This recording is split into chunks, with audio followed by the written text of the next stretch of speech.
अपने बयानों से अक्सर चर्चा में रहने वाले राष्ट्रीय स्वयंसेवक संघ के सरसंघचालक मोहन भागवत एक बार फिर से अखबारों की सुर्खियों में आ चुके हैं। जी हां, एक बार फिर से मोहन भागवत ने कुछ ऐसे बयान दिए हैं जिन्हें हजम करना काफ़ी मुश्किल है। मोहन भागवत ने कहा कि 15 साल में भारत फिर से अखंड भारत बनेगा और यह सब हम अपनी आंखों से देखेंगे।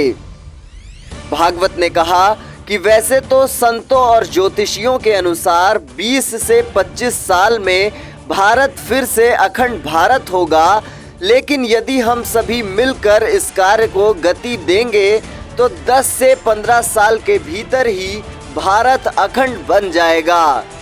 आरएसएस प्रमुख बुधवार को कनखल के संन्यास रोड स्थित श्री कृष्ण निवास एवं पूर्णानंद आश्रम में ब्रह्मलीन महामंडलेश्वर श्री 1008 स्वामी दिव्यानंद गिरी की मूर्ति की प्राण प्रतिष्ठा में श्री गुरुतय मंदिर का लोकार्पण करने के लिए पहुंचे थे। इस मौके पर उन्होंने ऐसे बयानों से एक बार फिर से खबरों में अपनी जगह बना ली है। मोहन भागवत ने इस दौरान बात करते हुए कहा कि भारत लगातार प्रगति के पथ पर आगे बढ़ रहा है, इसके रास्ते में जो आएगा वह मिट जाएगा। उन्होंने कहा कि हम अहिंसा की बात तो करेंगे, पर यह बात हम हाथों में डंडा लेकर कहेंगे। ऐसे में मोहन भागवत के इस सिद्धांत को समझना हड़प्पा लिपि को समझने से ज्यादा मुश्किल लग रहा है कि आखिर कैसे कोई हाथ में डंडा लेकर अहिंसा की बात कर सकता है।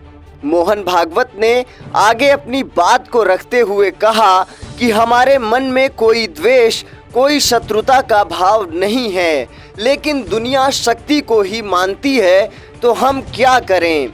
ऐसे में समझने वाली बात यह है कि जब दुनिया भर में लोकतंत्र का राज चल रहा है, ऐसे में वीरता दिखाने की आवश्यकता ही क्या है। आखिर क्यों आपको डंडा लेकर चलने की जरूरत पड़ रही है?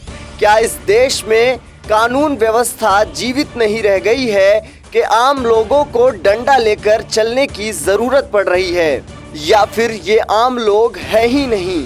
मोहन भागवत ने अपने अभिभाषण के दौरान कहा कि हिंदू जाग गया है। मोहन भागवत ने अपने अभिभाषण के दौरान हिंदू के जागने पर भी बात कही है।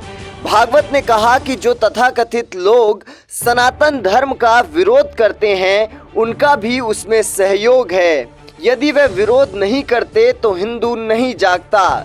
इस मौके पर महामंडलेश्वर स्वामी गिरिधर स्वामी, स्वामी विशोकानंद भारती, स्वामी विवेकानंद, अखिल भारतीय अखाड़ा परिषद के अध्यक्ष एवं महान निर्वाणी अखाड़ा के सचिव रविंद्रपुरी, महामंडलेश्वर हरिचेतनानंद आदि भी मौजूद रहे।